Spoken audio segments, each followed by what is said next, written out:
할렐루야. 오늘은 5월 17일 수요일 새벽 예배 하나님 앞에 드리겠습니다. 본문 말씀은 사무엘하 19장 1절에서 8절입니다. 사무엘하 19장 1절에서 8절입니다. 어떤 사람이 요압에게 아뢰되 왕이 압살롬을 위하여 울며 슬퍼하시나이다 하니 왕이 그 아들을 위하여 슬퍼한다 함이 그날의 백성들에게 들림에 그날의 승리가 모든 백성에게 슬픔이 된지라. 그날의 백성들이 싸움에 쫓겨 부끄러워 도망함같이 가만히 성읍으로 들어가니라. 왕이 그의 얼굴을 가리고 큰 소리로 부르되 내 아들 압살롬아 압살롬아 내 아들아 내 아들아 하니 요압이 집에 들어가서 왕께 말씀드리되 왕께서 오늘 왕의 생명과 왕의 자녀의 생명과 처첩과 비빈들의 생명을 구원한 모든 부하들의 얼굴을 부끄럽게 하시니 이는 왕께서 미워하는 자는 사랑하시며 사랑하는 자는 미워하시고 오늘 지휘관들과 부하들을 멸시하심을 나타내심이라. 오늘 내가 깨달으니 만일 압살롬이 살고 오늘 우리가 다 죽었다면 왕이 마땅히 여기실 뻔하였나이다. 이제 곧 일어나 나가 왕의 부하들의 마음을 위로하여 말씀하옵소서. 내가 여호와를 두고 맹세하옵나니 왕이 만일 나가지 아니하시면 오늘 밤에 한 사람도 왕과 함께 머물지 아니할지라. 그리하면 그 화가 왕이 젊었을 때부터 지금까지 당하신 모든 화보다 더욱 심하리이다니. 왕이 일어나 성문에 앉음에 어떤 사람이 모든 백성에게 말하되 왕이 문에 앉아 계신다 하니 모든 백성이 왕 앞으로 나아오니라. 이스라엘은 이미 각기 장막으로 도망하였더라. 아멘. 전쟁에서 이기고 돌아온 다윗의 군사들과 수장들은 개선행렬과 함께 온 백성의 박수와 환호 속에 예루살렘으로 입성할 것을 기대하고 왔는데 정작 분위기는 장례식 분위기였습니다. 이 왕인 다윗이 아들을 잃은 슬픔으로 통곡하고 있다는 소식 때문이었습니다. 그래서 오늘 2절에 보니까 왕이 그 아들을 위하여 슬퍼한 다음에 그날의 백성들에게 들림에 그날의 승리가 모든 백성에게 슬픔이 된지라. 승리가 슬픔이 되었다. 여러분, 아들과 싸움에서 무슨 승리가 있겠습니까? 자식과 싸웠다는 것 자체가 실패 아닙니까? 우리가 이것을 통해서 꼭 명심해야 할 것은요, 어제도 말씀드렸지만 죄는 승리를 패배로 만드는 것이 죄의 힘이다라고 했습니다. 죄의 무서움이 여기 있고 잔인함과 잔혹함이 바로 죄에서부터 이루어진다라는 것을 여러분 꼭 명심하셔서 악은 모양이라도 버리고 하나님의 은혜를 더욱 가까이 사모하고 가까이 다가가시는 복된 여러분들의 삶이 되시기를 주님의 이름으로 축원합니다. 그날의 백성들이 이 싸움에서 마치 패배한 군사들처럼 도망하듯이 성읍으로 슬그머니 들어갔다고 했습니다. 4절에 보니까 다윗은 여전히 내 아들 압살롬아 압살롬아 내 아들아 내 아들아 슬픔을 감출 수가 없었습니다. 좀 다윗에게 의외의 모습인데요. 예전 같으면 그래도 감정을 잘 추스리고 이 공적인 일들을 잘 해나갔을 텐데요. 이 바세바의 아이가 죽어갈 때 금식하며 기도하지 않습니까? 그러나 결국 아이가 죽게 되니까 그때 음식을 먹는 다윗을 보게 됩니다. 감정에 치우치지 않고 죽음 앞에서 음식을 대하는 다윗을 봤을 때 오늘은 좀 지나칠 정도로 그렇게 울음을 멈추지 않고 죽은 압살롬을 찾고 있는 다윗의 모습을 보게 됩니다. 여러분, 다윗은 일반 평민이 아니잖아요. 한 나라의 왕이 아닙니까? 이제는 슬픔을 좀 감추고 나라와 민족을 위해서 목숨을 걸고 싸운 군인들을 치하해야 했습니다. 생환한 군인들을 환영해야 하죠. 또 승리를 하나님이 주신 것이기 때문에 하나님께 영광을 돌리며 감사해야 했습니다. 자식을 잃은 아비의 슬픔 당연한 것이죠. 그럼에도 불구하고 이 왕으로서 감당할 역할이 분명히 있었습니다. 지도자의 본은 이 외적인 수고와 헌신만 있는 것이 아니라 자신의 감정을 또 잘 다스리고 그 어려움을 극복하는 모습을 보이는 것도 지도자의 희생이며 모범인 것입니다. 저도 이렇게 주일날 아침에 항상 좋은 환경에서만 주일을 맞이하지는 않습니다. 때로는 마음을 휘저 놓을 때도 있고요. 참 괴롭게 하는 상황들을 맞닥뜨릴 때가 있습니다. 그럴 때는 이런 마음으로 도저히 말씀을 못 전하겠다. 이렇게 무너지고 깨질 때가 종종 있죠. 그럴 때 오늘 하나님을 예배하러 오시는 성도님들을 생각하면 하나님, 이 아들을 불쌍히 여겨달라고, 이 아들을 긍휼히 여겨달라고 매 시간 매 순간 그렇게 하나님 앞에 기도합니다. 지금은 제가 이렇게 힘이 없지만 그저 최선을 다해서 하나님 말씀 전하라는 사명을 주셨기에 그 말씀 순종하여 전합니다. 하지만 우리 성령께서 역사해 주셔야 합니다. 또한 마음은 힘들어도 오늘 하루 밝고 명랑한 웃음으로 우리 성도님들을 맞이할 수 있도록 주님, 제 얼굴 표정 하나, 말투 하나하나를 꼭 붙잡아 주세요. 그렇게 기도합니다. 성도 여러분, 우리의 감정이나 슬픔을, 아픔을 너무 감춰서도 안 되겠지만 너무 지나치게 개인적인 슬픔이나 상황에 잠식당해서도 안 된다고 봅니다. 성도는 하나님의 일을 감당하면서도 때로는 사적 아픔과 슬픔을 감추고 많은 사람의 마음을 이해하고 위로하는 자세, 그 덕목이 꼭 필요하다고 생각됩니다. 이제 요압이요, 다윗의 이렇게 슬퍼하는 모습을 보고 너무 화가 나서 이 다윗에게 막 퍼붓기 시작합니다. 5절을 보시면은요, 요압이 집에 들어가서 왕께 말씀을 드리되 왕께서 오늘 왕의 생명과 왕의 자녀의 생명과 처첩과 비빈들의 생명을 구원한 모든 부하들의 얼굴을 부끄럽게 하시니. 왕은 모든 군사들을 수치스럽게 만들고 계십니다. 저들이 왕의 목숨과 온 가족들의 목숨, 후궁들의 목숨까지 구원해 주지 않았습니까? 생명을 구한 모든 부하들의 얼굴을 부끄럽게 하는 것입니다. 다윗이 부하들을 부끄럽게 만들고 실망시켰으며 충성심을 시들게 만들었다.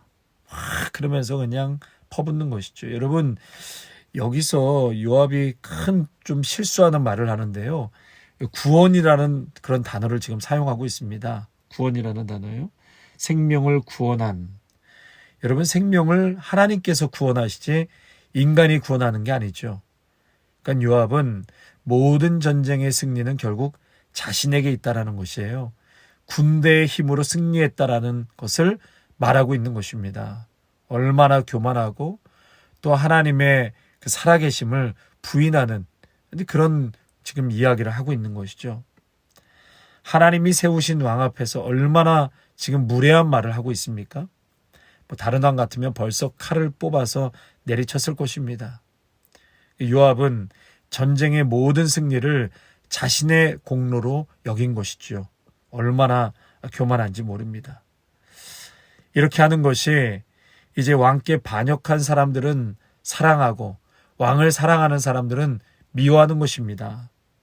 왕의 장군들과 군사들은 왕께 있으나 만한 사람들이라는 것을 지금 분명히 보여주셨습니다.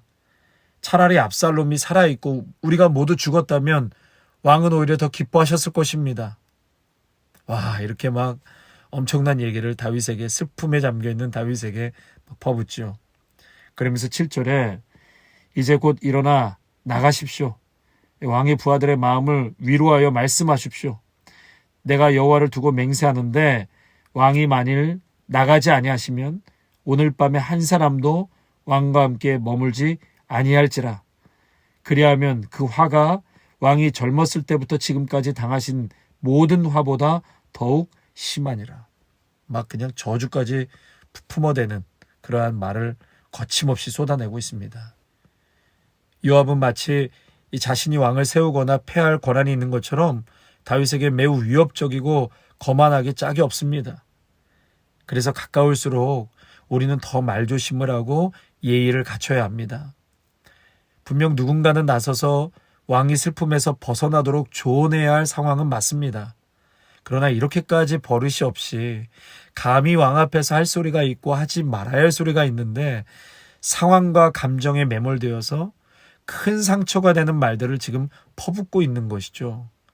그래서 옛말에 이 검은 머리 짐승은 거두는 게 아니다라고 했습니다. 여러분, 요압이 어떤 인물입니까? 다윗의 이복누이 아들 아닙니까? 다윗의 조카예요. 이 다윗이 사울을 피해 망명 다닐 때부터 다윗과 전장에서 생사고락을 함께하며 다윗 왕국을 건설하는 데 충성을 다한 용사였습니다. 그러면서도 수시로 다윗의 뜻을 어기면서 죽이지 말라는 아브넬과 아마샤와 압살롬 등을 살해하지 않습니까? 특히 압살롬은 세 개의 창으로 심장을 찌른 후에 이 부하들에게 쳐 죽이도록 하는 이 참혹한 살해를 저지르지 않았습니까? 수많은 전쟁에서 승리에 큰 공을 세우면서도 주인인 다윗의 뜻과 달리 자신의 뜻대로 행하며 또 하나님과 아무런 관계없이 인간의 욕망대로 산 요압은 결국 왕국의 2인자였음에도 살해당하는 그러한 운명을 맞이하며 역사의 뒤편으로 사라지게 됩니다. 그러므로 성도 여러분, 가깝고 친할수록 더 예의를 갖추고 말을 조심하시길 바랍니다. 또한 조언할 때 정말 지혜롭게 조언하시기를 바랍니다. 다른 지체들에게 무례하지 않도록 겸손한 자세로 조언하실 수 있는 저와 여러분이 되시기를 바랍니다. 끝으로 8절입니다. 왕이 일어나 성문에 앉음에 어떤 사람이 모든 백성에게 말하되 왕이 문에 앉아 계신다 하니 모든 백성이 왕 앞으로 나오니라. 이스라엘은 이미 각기 장막으로 도망하였더라. 이제 곧 밖으로 나가서 백성들에게 모습을 드러내라고 말합니다. 이 발코니에 서서 군중들에게 손을 흔들고 또 국의 경례를 하고 군대들에게 감사하라. 요압은 다윗에게 슬픔에서 벗어나라고 말하지 않습니다. 다만 개인적인 슬픔을 전쟁의 승리로 환호해야 할 자리에서 그런 얼굴빛을 보이지 말아달라. 슬픔은 슬픔이고 지금은 충신들과 나라와 백성들을 생각할 때임을 깨닫게 해줍니다. 나단보다 더 세게 얘기하는 이 요압의 말에 다윗이 정신이 번쩍 들어서 이제 백성들을 향해 손을 들고 이제 나아가는 그러한 모습을 마지막 절을 통해서 보게 됩니다. 성령 통독반에서 성도님 한 분이 이런 글을 올려주셨습니다. 많은 글을 쓰셔서 이 부분만 좀 따오기가 그렇긴 한데요. 오늘 말씀과 연관이 되어서 잠시 소개하겠습니다. 내 스스로에게 너무 관대했던 나, 자기 연민, 나를 사랑했나 보다. 스스로 늘 마음에 들지 않아서 나를 사랑한다 생각 못했는데 결국 내가 구하고 관심 있었던 것은 온통 나. 내 상처만 10년 이상을 들여다보고 아파 호해주세요. 결국 엠마오로 내려가며 슬픈 빛을 하고 절망하여 내 옆에서 부활하여 동행하고 계신 예수님을 못 알아차린 내 눈을 가린 것은 자기 연민이었다. 너는 불쌍하지 않아. 내가 너를 사랑하는 내 아들의 핏값으로 산 귀한 자인데 불쌍하다니. 나만 바라볼 수 없겠니? 아직도 뭐가 그렇게 더 필요한 거니? 나 하나만으로 충분하지가 않니? 너는 오로지 내 행복과 동기에만 집중된 삶만 추구할래? 그냥 이제 나 하나만으로 충분한 그런 너의 삶을 살아볼 수 없겠니? 이 더딘 자여, 너의 짐, 너의 상처 그만 들여다보고 너를 만든 나를 봐. 그리고 남의 짐, 남의 상처를 보렴. 내 주변엔 너보다 더 아픈 자들이 많아. 이제는 진짜 내 안에서 그 마음을 회복하여 타인을 사랑하는 내가 바라는 딸이 되기를 원한다. 하나님, 성도님의 귀한 고백처럼 나의 아픔, 나의 슬픔, 나의 고통, 나의 괴로움, 나의 연민을 넘어서서 이제 다른 이들을 위로하고 격려하며 사랑하는 우리의 심령이 되게 하옵소서. 우리의 감정이나 아픔을 너무 감춰서도 안 되겠지만 너무 지나치게 개인적인 슬픔이나 자기 연민에 잠식당하지 않게 하옵소서. 또한 요압은 상황과 감정에 매몰되어서 자신의 주인이며 상전인 다윗에게 큰 상처가 되는 말들을 쏟아 부은 것을 보면서 특별히 가깝고 친할수록 더욱더 예의를 갖추게 하시고 우리의 언어와 또 말을 더욱 조심하게 하옵소서. 다른 지체들에게 무례하지 않도록 겸손한 자세로 대하고 또 말하게 하옵소서. 하나님께서 나를 존귀히 여기시고 보배롭게 그렇게 아끼시는 것처럼 우리 귀한 믿음의 성도님들 한 분 한 분 존귀히 여기고 아끼고 보호하고 사랑할 수 있는 아름다운 믿음의 가족들이 되게 하옵소서. 예수님의 이름으로 기도하옵나이다. 아멘.